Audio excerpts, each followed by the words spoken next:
Yo. We're back in here again, man. It's been a while. It's been a while. It's been a while since we've done one of this with my big man here, LT. Obviously, we're doing it through the whole NBA bubble and so forth. But the NBA has restarted. Lakers have won, and which was again wasn't really too much of a surprise. So there's lots to talk about. So I think we're obviously going to talk about general about the NBA, the new season, but there's just a few topics I want to touch upon.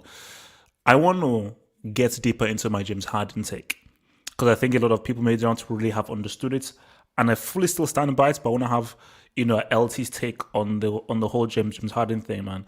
And then we want to talk about Kyrie and Durant. Are we looking at perhaps the best chance of a team dethroning Lakers? I don't think so. But we just want to talk about how good are their chances. Steve Nash, as a coach, how good is he going to be in the playoffs when things really matter? And then we'll just talk about the Lakers. Is LeBron going to get his fourth ring?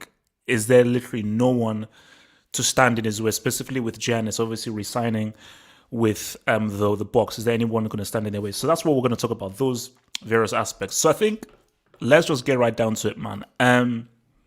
James Harden. So let me just give my take here and maybe elaborate, and then I'll bring in the LCA. When you say someone is overrated, it doesn't mean that they are crap. Unless you're a fool, James Harden, of course, isn't a crap basketball player. He's not a crap player. He isn't. But you have to be rated accordingly. Are we putting James Harden in the same category as a LeBron, Kawhi, Steph? If we are, that's stupid and that's bogus. Now, if we're putting Kawhi in the same sentence as a Damian Lillard, that makes sense. And he should be rated accordingly. Because the thing that annoys me is every single time James Harden has an amazing game, an amazing regular season game, he gets talked about, this is one of the best players ever, amazing, how could they sell him? He's one of the top scorers of all time. I'm like, this is irrelevant. Because this is what this guy always does. He will give you like a 40 points, 50 points game, go crazy.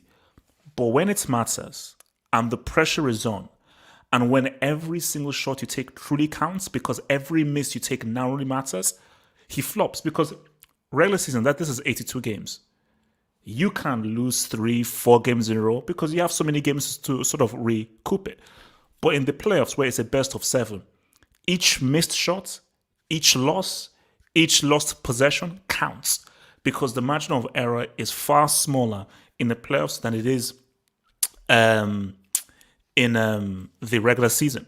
So my thing is, the issue I have is James Harden, I believe, is been put in the same category as a LeBron, as a Kawhi, and so forth. People who have actually shown up at the playoffs, who actually have iconic moments in the playoffs.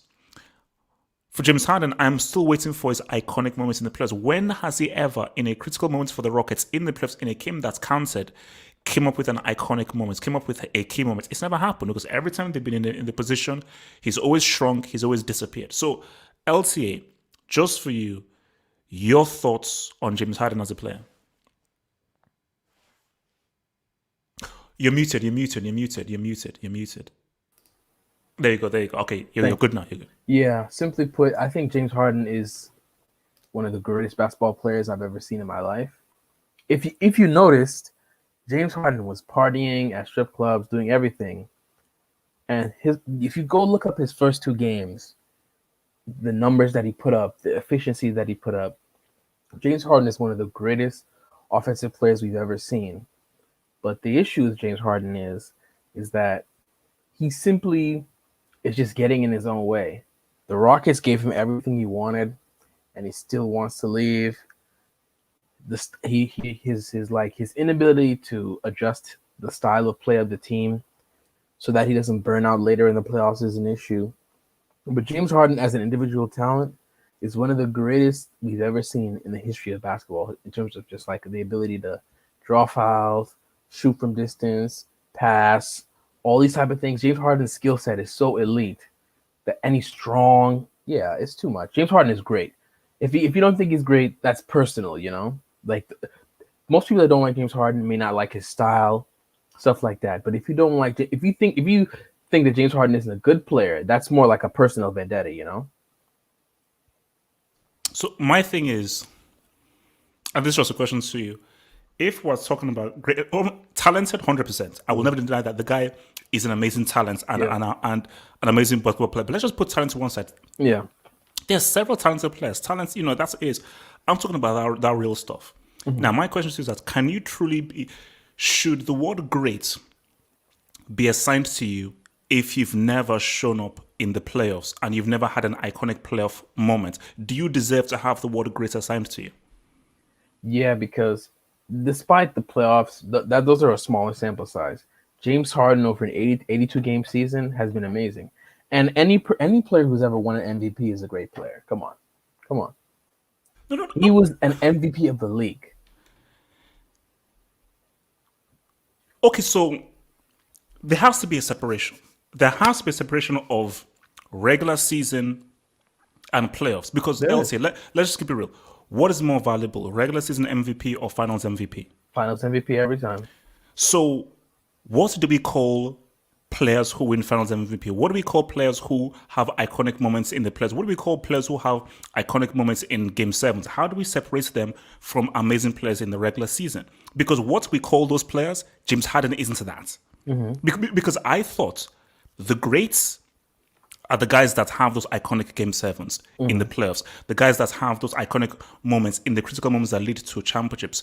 Really good players, really talented players are the guys that are amazing in regular season but don't have what it takes. Because my thing is that, now correct me if I'm wrong, because again, obviously you're the guy that is more expert. Doesn't Damian Lillard have more iconic moments in the playoffs than James Harden? Technically, but the thing is not really, because that's the thing with Damian Lillard. Damian Lillard has like very big moments, like when he defeated Russell Westbrook and the Thunder, that was a first round series. When he defeated the Rockets, that was a first round series. The Damian Lillard has been to one conference finals, and in that conference finals, he was embarrassed. Damian Lillard has had moments way worse than James Harden in terms of like being obliterated. Like Damian Lillard was swept. Who has the better team in the playoffs? Who has the better team over the years? Harden has had the better teams over the years. Yeah.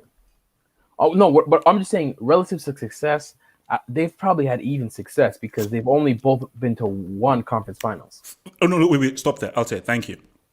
So if they're both even, why don't people talk about Damian Lillard the same way that they talk about James Harden? They do. People bet money. Charles Barkley bet $100,000 that the Portland Trailblazers are winning the finals this year. People were saying that the Blazers were going to beat the Lakers in the first round last year, and both of those things were not true. But people believe in Damian Lillard a lot, and he's also as flawed as Harden, but he doesn't complain. That's probably Damian Lillard just takes it with the punches. Damian Lillard has not had a lot of success in the playoffs. See, okay, so my thing is that because again, okay, in your view, if let's say you're advising James Harden, what do you do? Do you stay with the Rockets, or do you? Because I think I was hearing that he wanted to join the Nets, which I think is just going to be a bad fit. It's almost like it's too much of a good thing. It just won't fit. It will unbalance the whole team. So, because my thing with James Harden is that this is my view. If let's say he was to retire now, he'd basically be like, what's my guy who's married to Lala Anthony? Carmelo. He'd be like Carmelo, a very well-respected player, but we're not putting you in the same conversation as Steph Curry, as LeBron, as Durant, as Kyrie. So my thing about it is that, do you feel like he can win a ring staying with the Rockets, or do you think that he needs to leave the Rockets in order to win a ring? The thing is, I don't think it's about the team. It's simply about James Harden's play style. If James Harden wants to adjust to playing off ball and cutting and not dribbling as much, he can win a ring in Houston or somewhere else. James Harden has the talent to be the best player on the championship team if he will adjust his game. Kobe Bryant, before he died, was sitting down with Tracy McGrady on the jump and said, this was the time when people thought James Harden was going to average 40 points per game for the entire season because he had started so on fire. And T-Mac was like, Harden's going to average 40 for the season. Kobe Bryant said, that's great, but it'll never work in the postseason. And that's proven to be true. James Harden's reluctance to adjust his style of play on offense is just hurting them every time. And it just continues to hurt him because he has the ability to get any award in the league. He has the ability. And the brain too. No, because see, the thing that annoys me about Harden is, let's say like they're in the playoffs or they're in a critical position. Mm-hmm. And as you said, your game has to be dynamic. Mm-hmm. In source LeBron only once, LeBron has many different tools with which to attack you. Yeah. He may pass, he may go on the outside, he may go for the shot, he may go for a 2-pointer, or he may just drive into the hole. So there are a myriad of ways I will hit it to you. Harden is dribble, dribble, dribble, dribble, shoot. Dribble, dribble, dribble, shoot. You know that he's just going to go ISO and that's it. Mm-hmm. And the issue with it is that because the Rockets have been, and see, he's a victim of his own success. The regular season and playoffs are two totally different things. Because I always use this thing. This is like my acronym. I call it DOD, degree of difficulty. Mm-hmm. Regular season is baby food. For me, it's baby food. Mm-hmm. Because in the playoffs is where, okay, it's serious now. More tactics are involved. The game is slower. There are much more stoppages. And you have to think a lot more about what you're doing. Mm-hmm. So again, isn't this a detriment to James Harden of his inability to switch and adapt his game or evolve his game when it comes to playoffs, when guys are like, okay, regular season, yeah, cool, we'll let you do whatever you want. Yeah, you can have your 40 points and 50 points. But come playoffs, when it matters, we now have a specific defensive tactic to put upon you. Mm-hmm. And his inability to change up, isn't that a detriment to him as a player? Of course, without a doubt. That's 100% true. And only he doesn't see that, which is so weird because he's such a smart player. But he doesn't see that what he does on the court is so amazing, but it doesn't need to be done that often. If James Harden paces himself or doesn't do that as much, at the end of games, what he's doing is unstoppable. If he can just do what he does in the first quarter, in the fourth quarter, unreal. Especially in the playoffs, James Harden is strong, he's quick, and he can shoot. That's an unstoppable combination for a shooting guard in the NBA, and he just. It's so sad. No. Because my thing is that I think he's a victim of his own success. Because if you're treated like a superstar, and what you do works so well, i.e., give me the ball, I'm going to give you 40 points, 45 points, 40 points. Come the players, and I think I maybe blame the coach for this. If you're like, hey, watch, because my thing is that. This may be like a crazy theory. I don't think James Harden cares that much about winning a ring. Oh, boy. Do you think he cares about winning the ring? Yeah, because he asked to go to the Nets, and the Nets look like they're going to be good. And he wants to be on a winning team. So definitely. Okay, so if he was to go to the Nets, do you see that? Because I don't see that working. Do you see that working? Him, Kyrie, and Durant. No way in hell. No way in hell. No way in hell. That'll never work. But, I feel like they'll come back to bite me saying that, but no, that won't work. They don't play enough defense, and yeah, they just don't play enough defense. It's that simple. So okay, so Harden's best chance of winning a ring is where? Which team? Based on his play style, because I think what it is that the Rockets, all they have are just shooters. I think that what he needs is like almost like an Anthony Davis. Sort of what you had with like Kobe and Shaq, a totally different player that has a totally different offense mode. Rockets don't have that. Rockets don't have a big man. They don't have like a go-to big man. So if you're looking at Harden's skill set, which team with the manager and coach do you think would work best of going all the way? I think he'd be great in Miami because Miami would force him to pass the ball and play defense.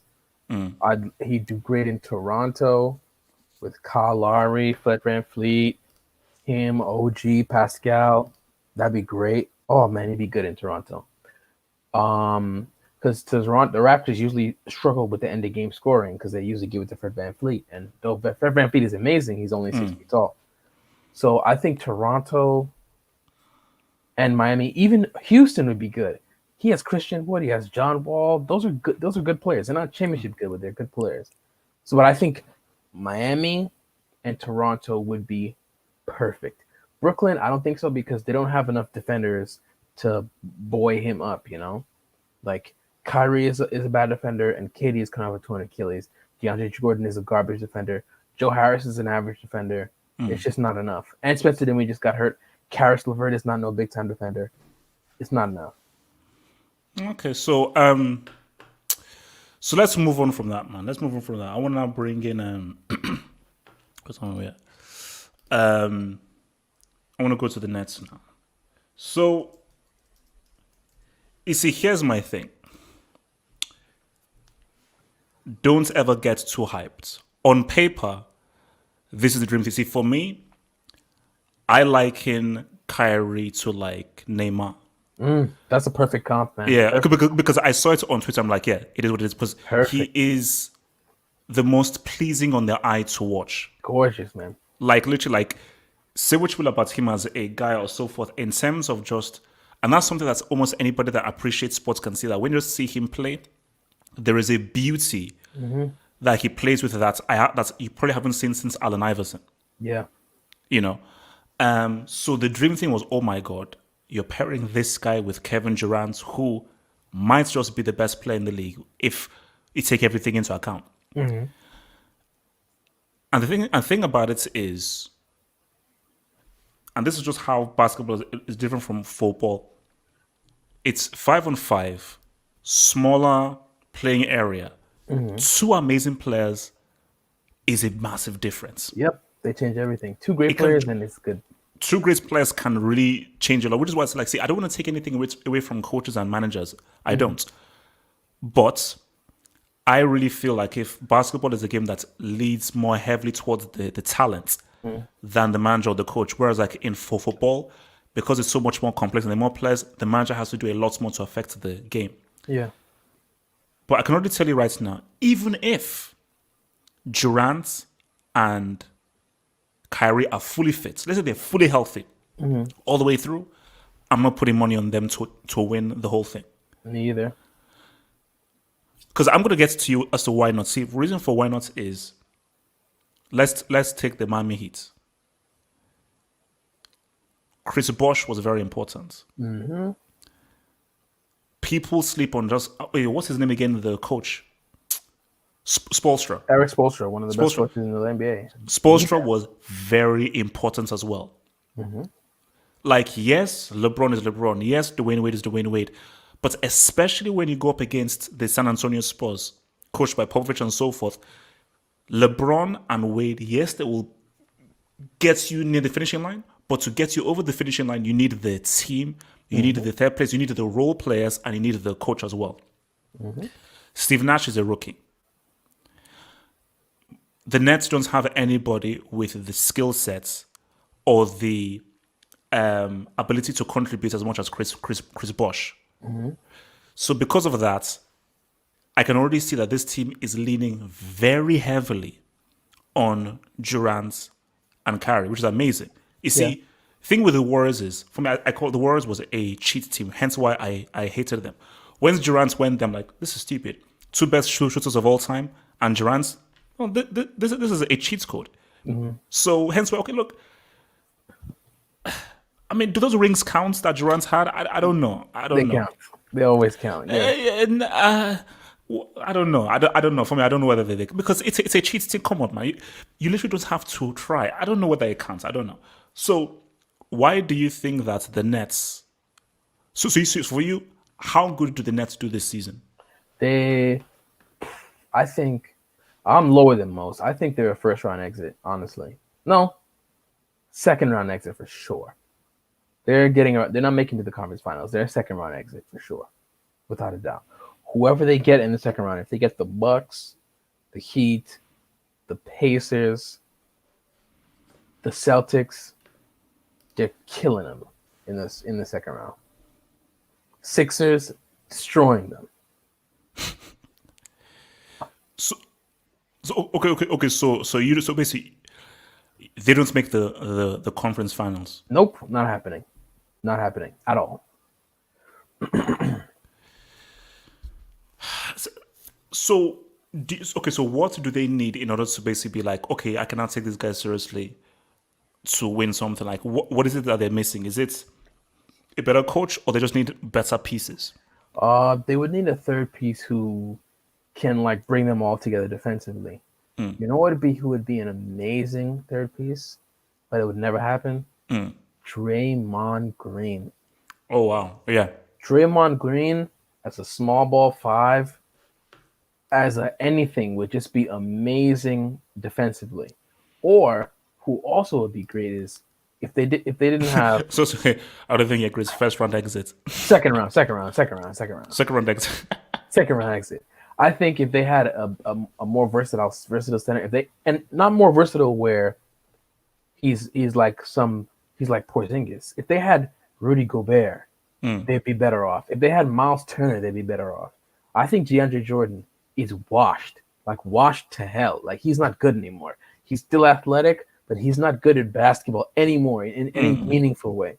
And if they had someone who could like affect the complexion of them defensively, if they had a great rim protector like that, or a great player like Draymond Green who could facilitate and defend, you're much better off. Just someone who can affect the defensive, complexion of the team. And this team, they can't defend at all. Nobody's a plus defender in the starting lineup. None of them. Yeah, I mean, and so what do you think of the hire of Steve Nash? Because I'm like, if you have someone like Kyrie and Durant, and you have these two spectacular players, wouldn't it make sense to get a really good coach? Because this is almost similar to what we're sort of dealing with this whole Chelsea thing and with Lampard and so forth. It's like, all because you were an amazing player doesn't mean that you're an amazing coach. And you've seen it. I mean, you saw it with what's it called? The name of that light skinned dude, bald head. Derek Fisher. Well, there's him and the other light skinned dude who's even lighter skinned than him. I don't know. That's got that very like hard looking face. And he was a coach? Yes, I think he played for the Knicks.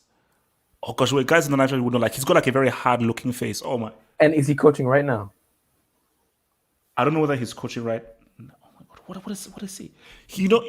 Short, bald head, really light skin. I think he's mixed race, but he's very like light skinned and he's got like a very hard looking face. And he was a coach who was a former player. Yeah.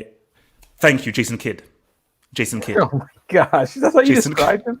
Come on, light skinned. Hard looking face. But Jason Kidd more played for the Nets than the Knicks. He played for the Knicks for like a season. But I get what you're saying. Yeah, so when you look at those guys, you see Ty Lue, but then Ty Lue did win with the Cavs. He won a ring, so you have to give him that. So it's like, it just doesn't really, like, what do you think the logic was of getting Steve Nash, no coaching experience, to coach the Nets when you know that you've just made a flipping gold mine in acquiring Kyrie and Durant?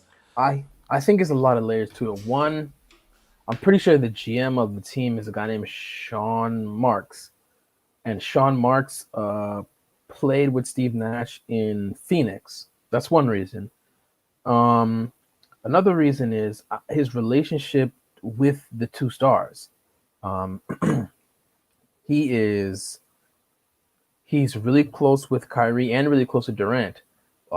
If you ever saw the old Golden State Warriors videos, like practices, you'd always see it'd be Kevin Durant and Steve Nash off on the side working together. He's really, really close with him in terms of like working with him and talking to him. And I think Steve Nash is just a good people person. And I think they were looking at that as more important to deal with, Kevin Durant and Kyrie, because one, Kevin Durant and Kyrie are very expressive. They're very honest emotionally, and they're very, eclectic, cerebral guys. And when you're dealing with those type of people, I don't think X's and O's does it for them strictly. You know, like you can't have some hard nose like Larry Brown or Greg Popovich coaching them, because though it'll bring the best out of them basketball wise, the best Kyrie Irving and Kevin Durant is when they're happy, better than anything else. Is and I think that Steve Nash is a people person, and he would more be better at dealing with them personally. And I think they thought that was more important because Kyrie used to train with Steve Nash a long time ago. They're all close. He's close to the two stars, and they respect him. And that's one thing you need to be respected by the stars. So it's almost in a way similar to the whole Ty Cavs thing, where Respect, yeah. respect, and like they feel like Tyler just sort of understood how to manage a LeBron, a Kyrie, and so forth. Because see, my thing is that like it would be pretty. It's never going to happen, but it would be pretty cool if Kyrie and Durant won, because I think what Kyrie wants the most is to win a ring without LeBron, because Kyrie does not like that ring that he won, because that ring is basically LeBron's ring. Everything was about this is LeBron. He did it when he came out to the Cavs. Yeah. And here's the thing. Yes, LeBron was huge in that series. Bro, that shot was massive. Yeah. That shot changed everything. And I think that because LeBron, put it this way, you compare LeBron and Durant.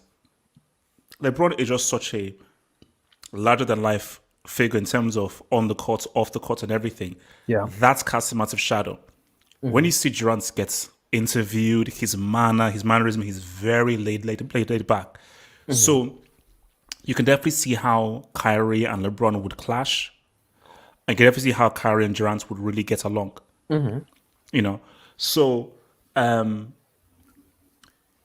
do you see at any point them winning a ring for the Nets, as the Nets, Kyrie and Durant?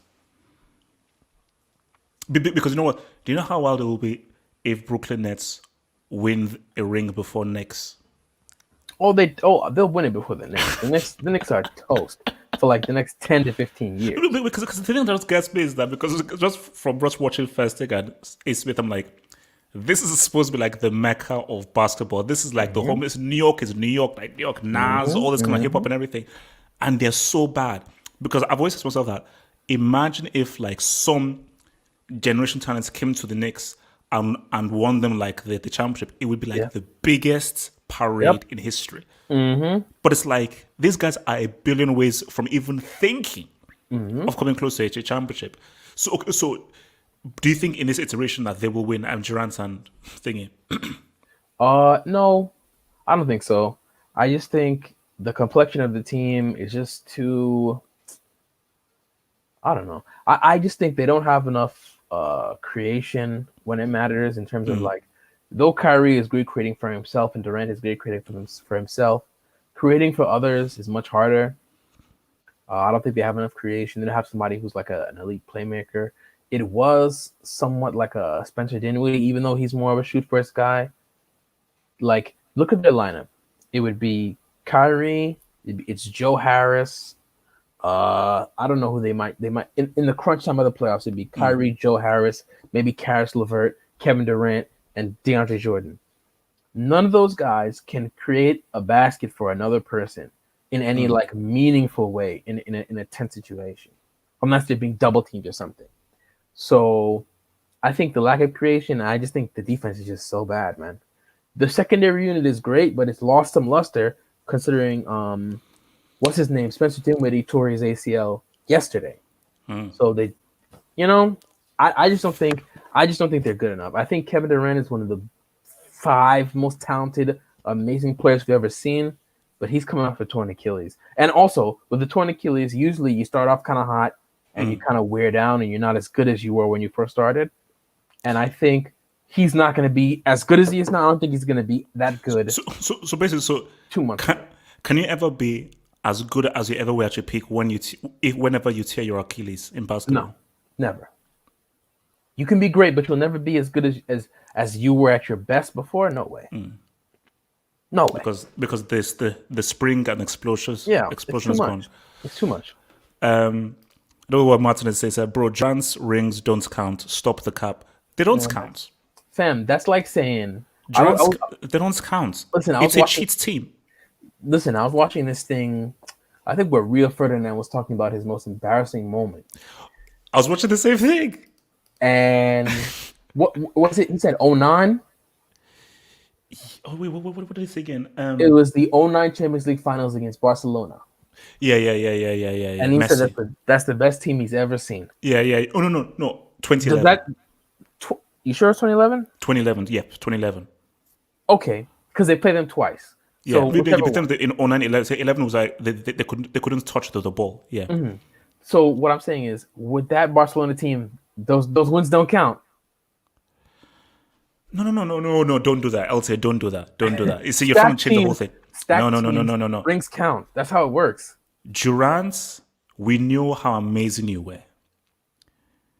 The fact that you took your talents and joined two of the greatest, Now look, see, now this is weird. If my life was on the line, I want Ray Allen to shoot the 3-pointer to save my life. But the greatest 3-point shooters that I think are of all time is between Steph and Clay. Take your pick. Between both of them. So you went and you joined up with Clay and Steph. For me, people will call me crazy. Using these rules, Bulls ends beating that team. They're not. Nobody. Because LT, I don't want to go here, but I don't want to go on this road with you. LT, I want to say that. Who did Jordan really beat? You're crazy. You're crazy, fam. What? I'm just saying, like, did he ever face a team as good as Popovich's San Antonio Spurs? Did he ever face a team as good as the Warriors? I don't think so. No, what I'm saying. Sure, whatever with the Jordan part, whatever. All I'm saying is rings count. If you win them, you count. You're not playing against ghosts. You have to win it. You don't. Nobody gives it to you. You have to win it, and that's what it was. Well, that's what it is. All right, man. Look, okay. Let's talk about these dudes now. You see, this just shows how much this pissed me off. Like the Lakers. Okay, I'll say I get they won. You see, for me, I want you to sweat for your win. I want you to really struggle and sweat blood for your win. Miami Heat, well done for making it to the finals and so forth. I'll say, what the bloody hell was that? What the hell was that? It's like, they literally bent over and they just handed him his third ring on the plate. Yeah. Wait, sorry, is it fourth or third? Fourth. They handed the fourth ring. That was the most once. I get it was 4-2. It was still because it should have really been a 4-1 because Homeboy messed up in the last possession for Danny Green. The Danny Green. So it should have really been a 4-1. Yeah. Okay, I get that they won. How do you rank or how would you critique or assess? Because for me, this is the cheapest win that LeBron has ever won because those two Spurs wins, those are two tough wins. LeBron, you owe Ray Allen one of your rings. Without Ray Allen, you don't win that. Cavs, we all know. Kyrie, again, the 3-pointer. Okay, just assess that win. I mean, come on. I mean, I don't think there's anything to assess, really. I think the Heat the Heat were injured, man. Oh, yeah, Adebayo. Yeah, he got hurt. Yeah. And as you can tell, Adebayo got a max contract this summer. He was probably their best or second best player. When you lose your second and third best player in Bam Adebayo and Goran Dragic, they were screwed. Yeah, they were screwed, man. Okay, well, look, it is what it is, man. You always have to beat who's in front of you. Okay, wait, let me just see what this Martin guy is saying. Bro, that's a terrible analogy. Although the Barcelona team was mostly from the La Masia Academy, Durant literally joined a 73-win team that had beaten him in the playoffs prior when he was 3-1 up on them. You see, LT? It's the thing is, it's not about when the team was formed. We're just if you say a stacked team is too stacked, then they do. No. But LT, That's different. it's about you have to tell the whole narrative. You joined the team that just beat you, bro. No. We can qualm about what type of person that makes Kevin Durant. I don't think it makes him any type of person.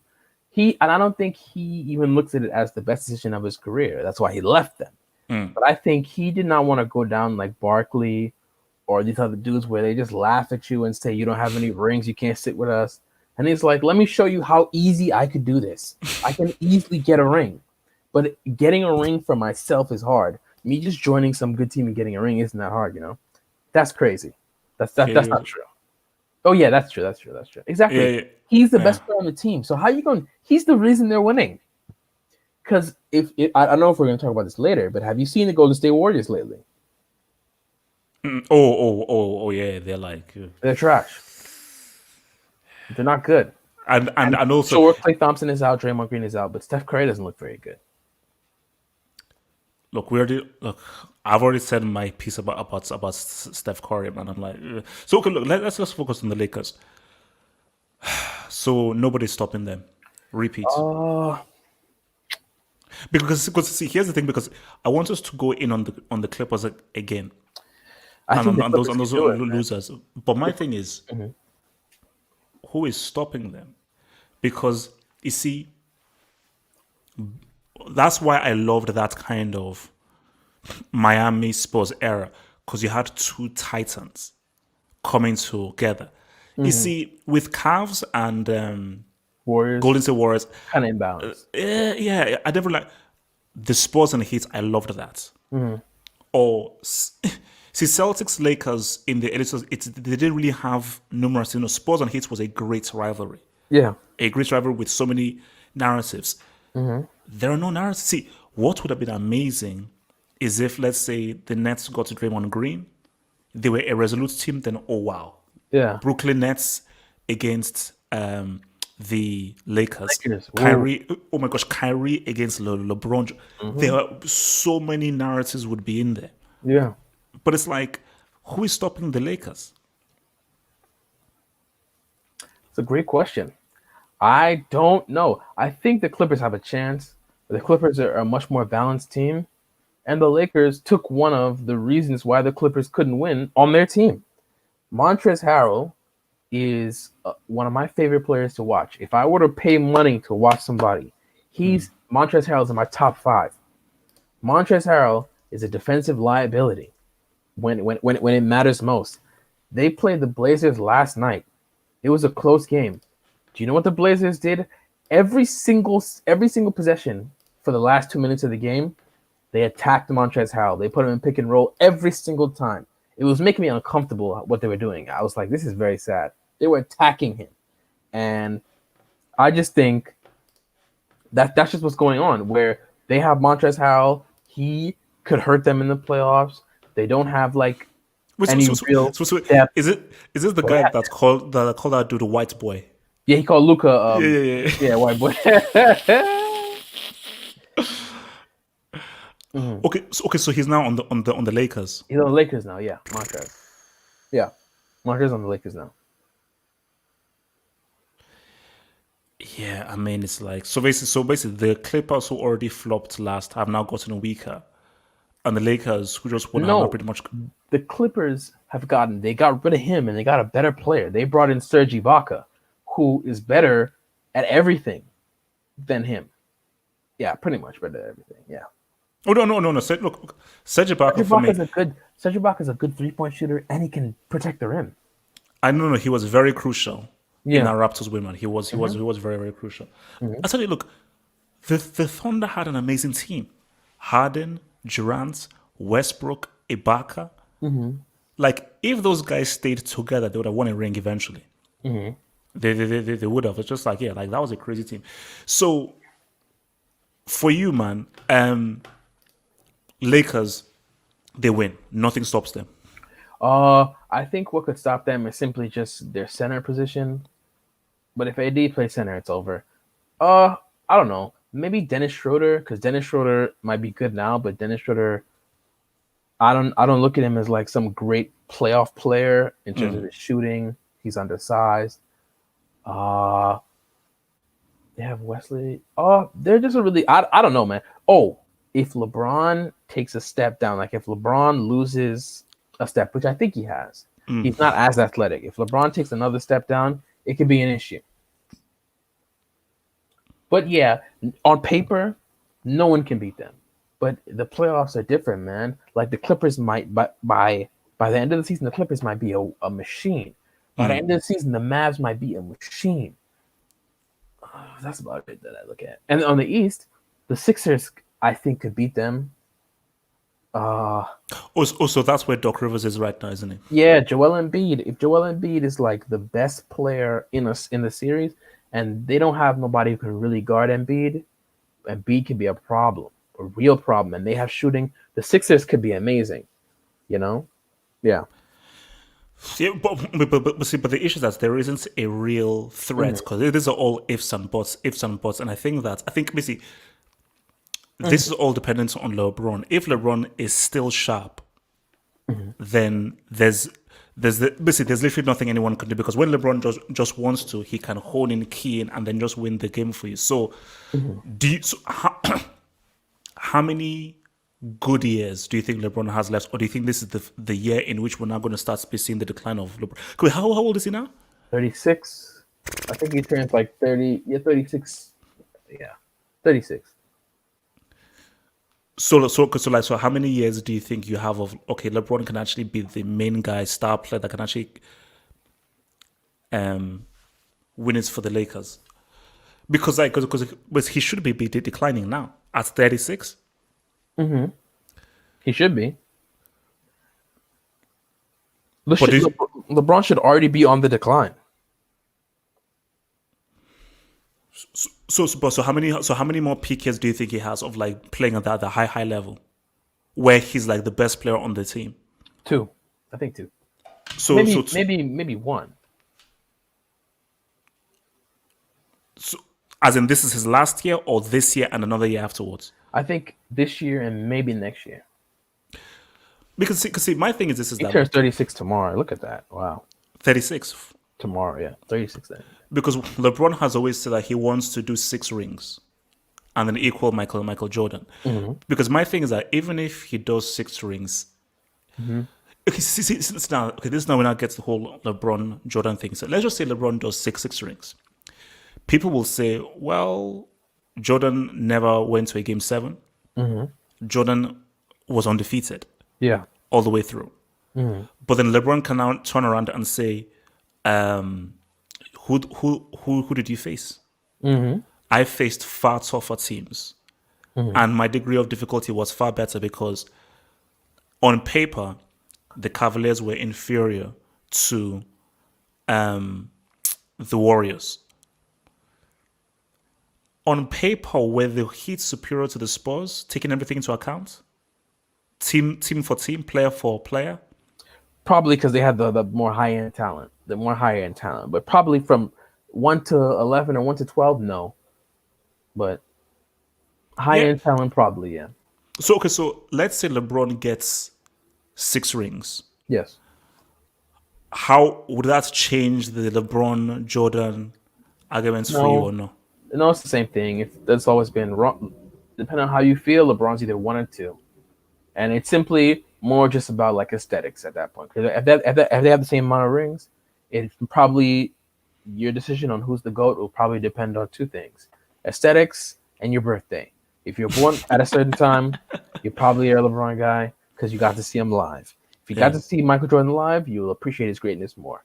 And I think that's just about it. But I think more LeBron is looking for a longevity that like somebody like Kareem Abdul-Jabbar has, where LeBron will have like the scoring record, those kind of records where you're just like, whoa, we're just like, jeez. Yeah. I think he's going for those because he played last night against the Blazers, a team that is horrible defensively, and he needs to be easy into the season, and he's playing.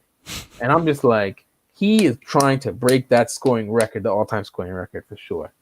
I think when he's done, he wants like everything, like every record that comes with longevity, like the assists, steals. Well, probably not the assists or the steals because John Stockton is crazy, but maybe like rebounding and field goal effective, any stuff like that, like points per, not points per game, but just points. He's looking to collect those type of accolades. Actually, I want to just bring this up now. So, oh, LeBron's already third. Look at life. wow. LeBron's already third. He needs 5,000 points.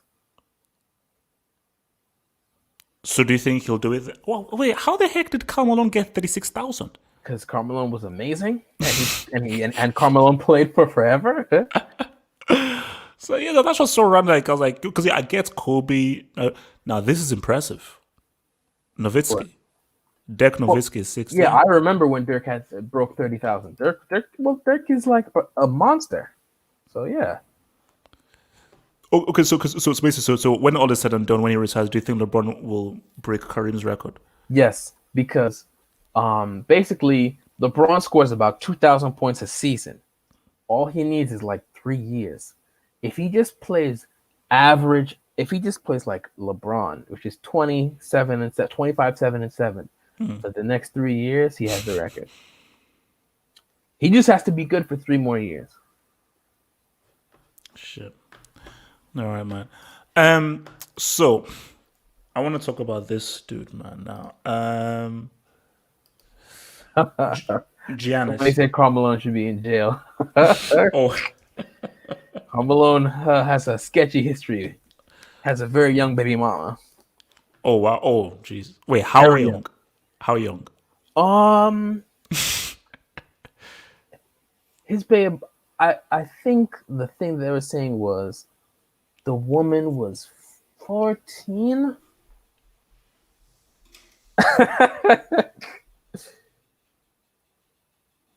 And he was in his 20s. And he was in his 20s. Like, I thought you were going to say, oh, she was like 17, 18. Oh, my. Oh, no. She was 13.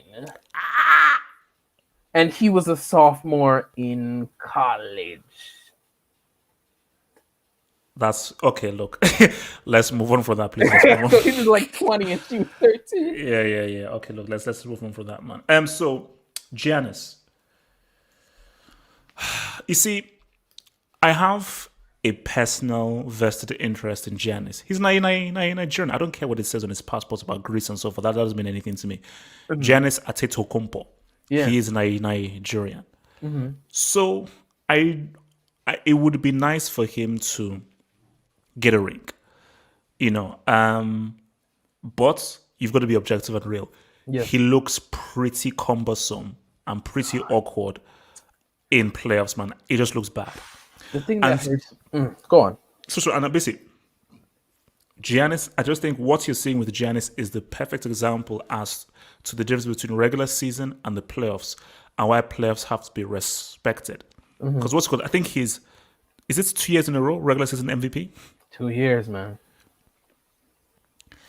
So the very fact that you can beat regular season MVP 2 years in a row and look so bad in the playoffs shows you the difference between those Like 2 different seasons, yeah. So let me ask you this, as the expert here. Do you believe, in terms of realistically getting a ring, it was a good decision for him to sign a 5-year deal with the Bucks? Of course not. But in this NBA, you can sign a 5-year deal and next year say, can you trade me? And they have to trade you. The players have all the power, not some of the power, all the power. James Harden is asking for a trade, and people in the media are entertaining it as though it's like a real thing when James Harden has 3 years left on his contract. 3 years. Paul George signed an extension with the Thunder after that season where they lost to the Jazz. The next year, he asked for a trade and was traded. So contracts mean nothing, but I think Giannis, he's limited not only because I think his his partner in crime is not that good, Chris Middleton. I just think that it's going to be hard to bring great players to you. And also, he is limited, man. And it's so sad because he's so talented, but it's like Kobe Bryant, LeBron James, they all went to the same guru that changed their lives in terms Hakeem of Olajuwon. oh my gosh. Hakeem Olajuwon. They all went to Olajuwon and said, help me with my footwork, help me with my post moves, just help. And Kobe Bryant, by the end of his career, was a post master. LeBron in the post is like automatic points. Any great player, and even if you don't want to go to Hakeem, maybe you don't want to be a big man. Manu Ginobili is retired. Go talk to Manu about proper footwork. Kobe's dead. He was working with Kobe. Kobe could have helped him a lot. But I think he needs to sit before Hakeem Olajuwon and say, Hakeem, help me with my footwork. Help me to get a jump hook. Help me to get something, you know? Like something as simple as a floater, a jump hook, any little thing like that would change his life. Because Giannis thinks that it's either threes or dunks. But Giannis, no. Giannis in the intermediate era with just a floater would change the complexion of teams. It's crazy. No, because I just think a free throw line jumper would make him a monster even more. I think the key thing here, which is what when you just look at Olajuwon, is that his footwork was so good. Because and especially when the games are tight, what you need is a go-to move. Where no matter what, boom, boom, boom, boom, boom, 2 points. Boom, boom, boom, boom, boom, 2 points. And you're just in that rhythm and in that pattern. So when it's like, man, game is tight, 87, 87, 90, 90. We know that's man. Give it to Giannis. He's going to do that move and it's going to be in. But I think what was so bad is that I just think his footwork just looked so awkward because what you're seeing is coaches are honing into his weaknesses and are forcing him into his weaknesses and are forcing him into mistakes. And they're just saying turnover after turnover after turnover. So do you think that he's actually going to... But see, do you think he realizes his shortcomings and he will actually say, you know what, I need to go and see Hakeem the dream? Or he's going to be like, nah, we'll be better next. Because you see, the issue is this, again, same thing with Harden, victim of your own success. Yeah. If let's say because they had like the best record last season, I think in the whole of the NBA, they had the best record. So if let's say they win the East again and have an amazing record, he'll be like, wait a minute, don't worry, I'm going to get it because it works for me in the regular season. Therefore, it's going to work for me in the playoffs. So do you think he will realize that no, you need to see someone in order to be better in the playoffs? Nah, I've given up. I don't see it, man. I think at this point, how old is he now? 26, 25? How old? Wait, live chats. How old is he? Live chats. Giannis? How old is Giannis? 26. He's probably 26 because we're the same age. Yeah, I just think he might be set in his ways in terms of the success it's gotten him. Like you said with Harden, that he may just be like, I just signed the largest contract in NBA history, and you want to tell me to change my game? Are you crazy? Yeah. Are you crazy? You who can't hit a left-handed layup is going to tell me what to do. So I think that's it. He's just too good. Similar to like Dwight Howard in his prime. Everyone was like, Dwight, you need to get better. You have no touch around the basket. But Dwight's like, I'm the most athletic freak of nature. What are you talking to me about? And as he aged, he's like an end of bench, good to decent role player. And it's not good enough. It's not good enough. So do you think he ever wins a ring?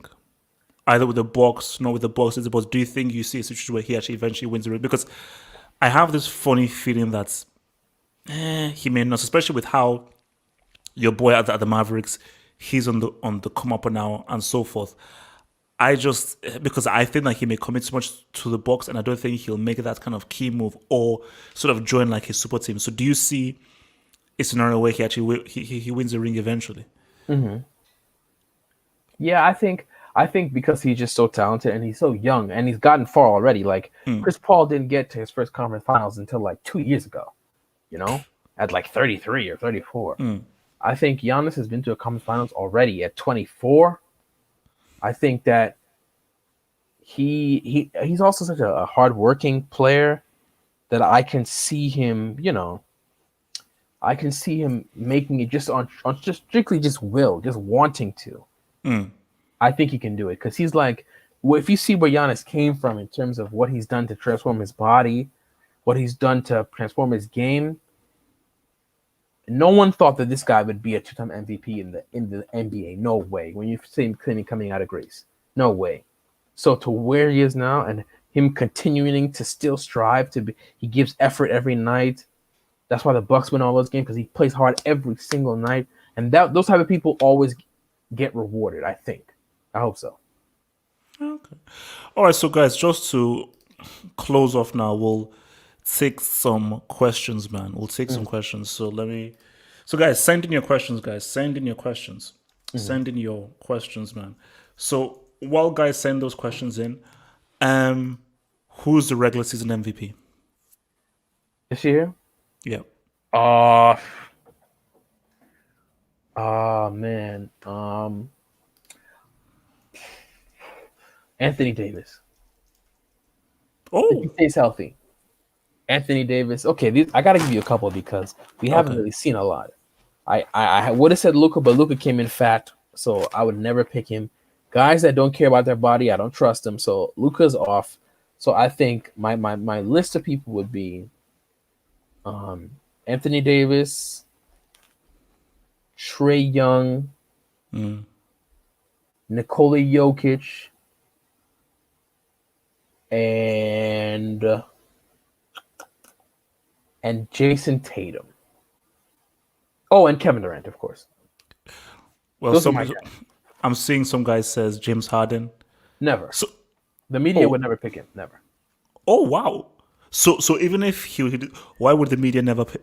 Because So if, he was at strip clubs with no mask on. What? The media's gonna punish him? No way. No way. James Harden will never win anything ever again. LT, thoughts on the Pelicans? I think they're good.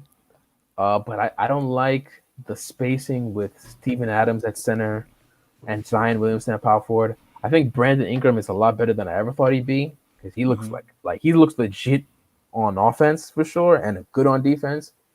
So I think they are the 8th seed.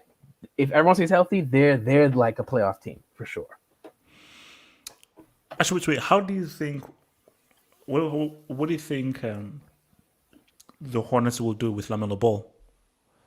It doesn't matter. He's not that good. He's a bench player. So I guess as they begin to lose and the season kind of winds down, he'll get more playing time. But if they're a good team, I don't think he'll play as much. Okay. Do the Atlanta Hawks have enough to make the playoffs? Trae Young, Rondo, Bogdanovic. Without a doubt. In the East, without a doubt. Trae Young is so good at basketball. Sometimes I watch it and I'm like, this is scary. This is frightening.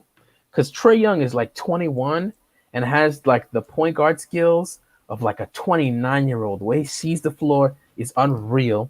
He's not even that tall, so his passing is even more impressive. His shooting is ridiculous, and his ability to get fouls, which shows how much of an aggressive player you are, and how good you are, is how much fouls you're drawing. And Trae Young is ridiculous. Trae Young alone makes you like a top 10 offense in the NBA if you put him with other NBA players.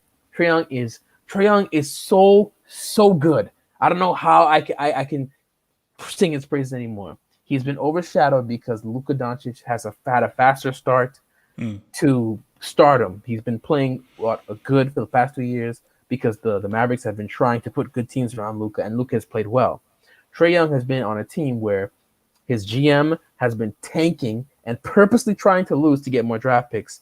And Trae Young is playing well, but his GM is literally not providing him with adequate talent. They gave him adequate talent, and the Hawks look a million times better because Trae Young is a offensive supernova.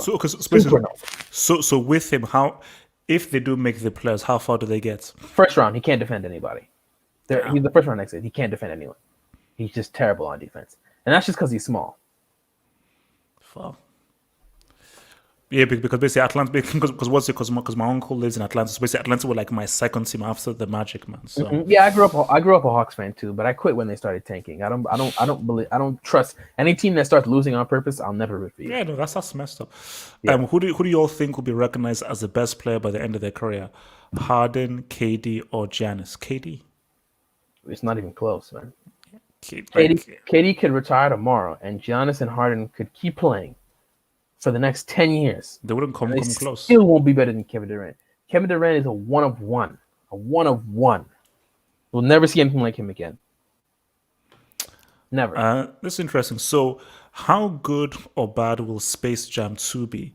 And how well has LeBron set himself up for a post NBA career? Better than I don't know what Aho is. Space Jam 2 is not going to be as good as Space Jam. You see, Space Jam was just one. Space Jam is like a. See, I don't know. Put it this way. I remember that soundtrack. That Space Jam soundtrack is flipping amazing. And I know LeBron says that because LeBron knows how good that soundtrack was and says that they're working very hard to make this soundtrack like really good. It ain't going to be that Space Jam. Like, do you know how good that song is? What's it like? Hit him high, hit him high, hit him high, hit him low. My God, that it was amazing. And I think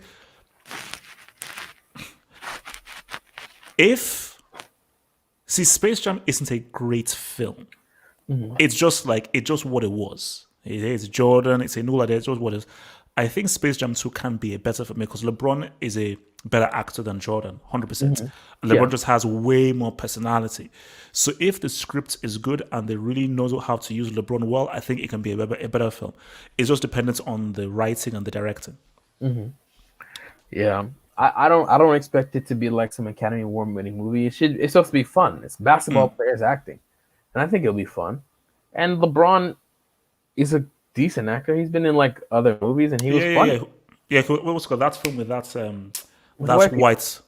Yeah. Yeah. And how well has LeBron set himself for a post NBA career? Like, I mean, his brand is there, man. Amazing. His brand is there. Yeah. All right. Thoughts on Paul George saying, I take responsibility, it's not a big deal. It's because of Christmas. After that, Mavs 51-point smackdown. Jesus. He's correct, but he just can't say it, man. Like, people hate Paul George so much that they don't even realize that Paul George is one of like the top 5 most talented players in the NBA. So he can say that. Paul George is an amazing player, but because of what happened in the bubble and just like the public's perception of him taking responsibility for losing by 51 does nothing. It does nothing. Because then after that, he said, we had Christmas. We're spending time with our family. It was an early game. He started making excuses right after, and I was like, oh boy, Paul, you don't make it easy on yourself, man. Just take the L and keep it moving. You're so good. Just take the L and keep it moving, man. All right, we'll take a few minutes and we'll be out of here, man. Thoughts on CP3 with Devin Booker? Wait, isn't this the dude that scored like 60 points in a game? Yeah, I think he scored 70, like 72 or something. The fuck? But they still lost, which tells you a lot about what happened. He scored 70 and they still lost. Yeah, they lost against the Celtics. They lost. So thoughts on CP3 with Devin Booker? Look, the guy's never winning a ring, man. CP3 never happened. He's on too young of a team, but he's gonna really help Devin Booker develop, and just like he did with Shai Gilgeous-Alexander, Devin Booker is gonna be even better. He's gonna be better at closing games. He's just gonna be a better player. But I think this might be the year where we see like CP3 is really on the decline. CP3 is a 6-foot point guard at 36 or 37 or however old he is. He's not young. He's around that same age as LeBron. And someone like him is going to be on the decline ASAP, and it's now. So they're going to be good for each other. Well, CPD is going to be good for Devin, but I don't know if CP3 will be able to replicate what he's done in the last couple of years, offensively or defensively. So it might not matter. The Suns will be the playoff team, though. Actually, we'll take two more because I want to look at this one, man. Actually, we'll take a few more. So dealing is in the USA, LeBron has been polarizing. There are many Americans that want to watch Space Jam 2 with him in it. Do you think, because 100%, look, if you're like fully conservative and so forth, you hate LeBron, 100%. Do you think he's polarizing to the extent of where it could harm the box office take? Not really, because if you look at most Hollywood people, they're usually like liberal. Very leftist, yeah. Leonardo DiCaprio, super liberal. George Clooney, all people are mad, like outwardly super liberal. So, it wouldn't really hurt them because one, theaters aren't going to be open. I don't think that's one. Two, it's just like if it's just open to the public people at home, most people will just watch it just because it's available to sit down in your house and watch it. And LeBron is still super popular, even if he doesn't have a half of America. There's still a lot of, still 150 million people that you have at your, at your disposal. So no, it won't affect it too much. Yeah, no. For me, I feel like if you just look at the demographics, and I think, as you said, most people are on the left, and I don't think that what he does or says is polarizing to the extent of where people will, a large portion of Americans will sort of stay away from watching Space Jam 2. I think a lot of people will like, okay, yes, LeBron, he's on that whole this and that. But yeah, even people who are conservative, I still think that there's still conservative people who still watch Space Jam 2. Yeah. Still. And so, people, they're people who still like basketball. Yeah. What would Kevin Durant's legacy be if his only championships were with the Warriors? It's not. You see, for me, wouldn't be good. That wouldn't be good. It wouldn't be good as to how people look at him. But if you had a brain and you watch basketball, it would be fine because you'd be like, oh, Kevin Durant is a freak of nature on the basketball court. And I think that's all that matters.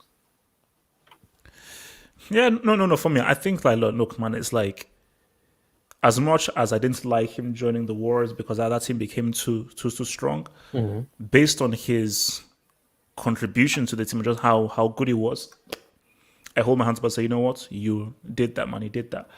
All right, I think, this is the last one that we'll have them, we'll leave. Do you see Lakers and Clippers like Real and Atletico, with Lakers and Real, the big brother, and Clippers and Atletico being the little bro? You see, for me,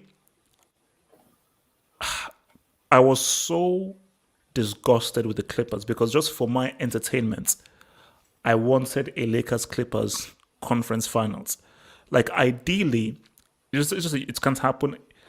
If they could have made it in a way where that could have been the NBA finals, like Lakers and Clippers, it would be like just the amazing narrative. But the best you could get is a conference final. But Clippers messed it up. For me, especially with the sacking. So who's the Clippers coach now? Ty Lue. Doc Rivers is gone. Okay. Yeah. So yeah. I knew he was gone. So basically, my thing is, I think the whole Clippers thing, it was a lofty dream, but I don't think they're winning a ring, man. Like I just don't think it's happening. I think it's a case of just a lot of hype, and I think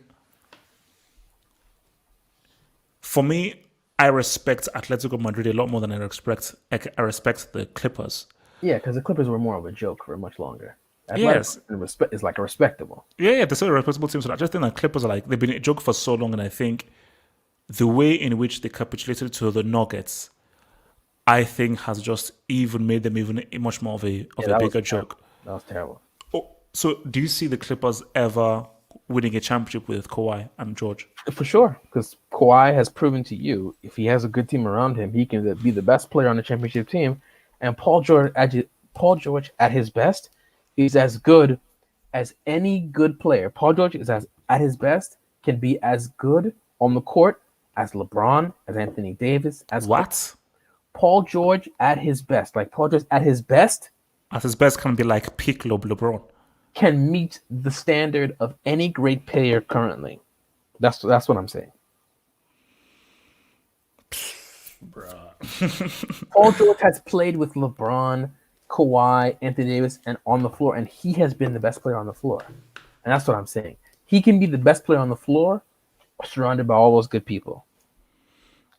So just to sort of run this thing off, man. Again, I just think that we have to, at one point, revisit that Michael Jordan conversation because I see thing with people boy. that see people don't want to touch this. Mm-hmm. All I'm saying is Phoenix Suns, Utah Jazz, Seattle Supersonics. Were any of those teams as good as the Spurs or the Warriors? The answer is hell no. And I get it. See, for me, it's one of those things that you can only beat what's in front of you. It is what it is. But also, you cannot deny the fact that none of the teams that you beat were elite.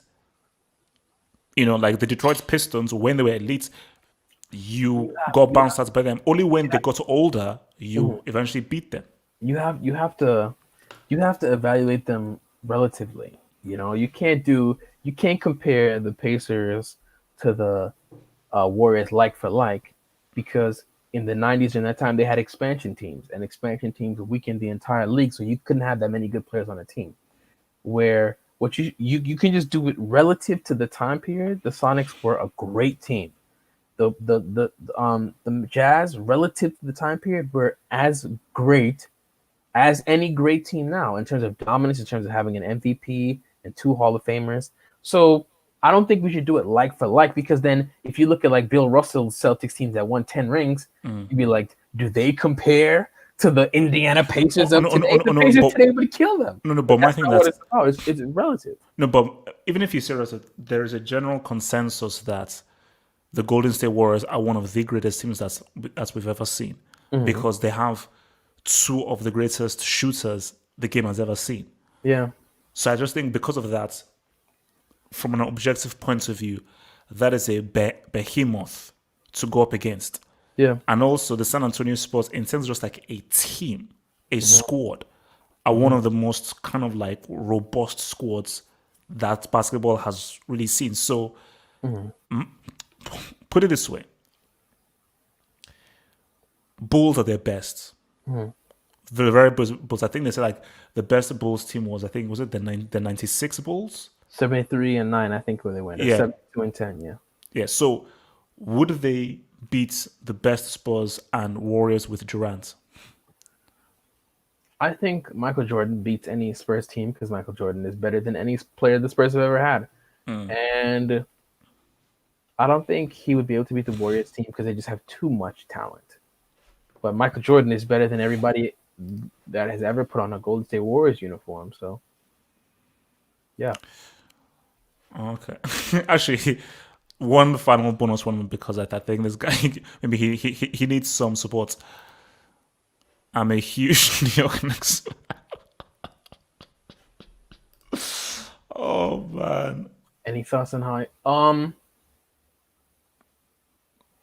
There's some. This might be the best draft we've seen in like 5 years. And you guys, because I saw the video, because the dude was basically crying and so forth with the cap and everything. Oh man, I want to go to New York, blah blah. He's not good, but the draft upcoming is going to be amazing with a lot of great players, and you guys are going to be at the top of the list to get one, because the Knicks are going to be absolute dogs, garbage. But they have talent. They have Obi Toppin, who's talented. I still believe in RJ Barrett. I believe RJ Barrett's going to be a good NBA player. Dennis Smith might be playing in Europe next time we talk about this. I still believe in Frank Ntilikina. Julius Randle needs to go. I just think, no, actually keep him. But all I'm saying is the Knicks are not a good team. They're just not a good team. They don't have enough shooting. They don't have enough defense. They don't have enough anything. But they're going to get a really good draft pick, and they have the Mavericks draft pick as well. And yeah, they're going to be good. They're going to be bad, but you're going to get a good pick. So this year's NBA draft, which is the best we've seen in a long time, y'all have 2 picks, even though the Mavs are going to be good. So okay. Final one, because that was, you just said something I want to ask you. If you had to pick the best NBA draft of all time, that had the best collection of players in a single draft, Which year would it be? Okay, there are two that come to mind instantly, right? It's 2003 Okay. because you get LeBron 1, Darko 2, Melo 3, I think D Wade 4, Chris Bosh in around that same range, 2003, and then people would say 1984 Oh. because Michael Jordan and Hakeem Olajuwon are in that draft class. Oh, so Olajuwon was in the same class as Jordan. Yes, and also I think people would say 1996 because I think that's Kobe. I think 96 is Kobe, Steve Nash, a bunch of good players. Okay. Guys, it has been swell. It has been good, man. We'll see how this season unfolds. Allen Iverson. 96 draft is Allen Iverson. A bunch of good people, yeah. Wait, so who was in 96? So was Iverson? Who else? Iverson was number 1. You have Ray Allen, Stephon Marbury, Kobe Bryant, Marcus Camby, Antoine Walker, a bunch of good players.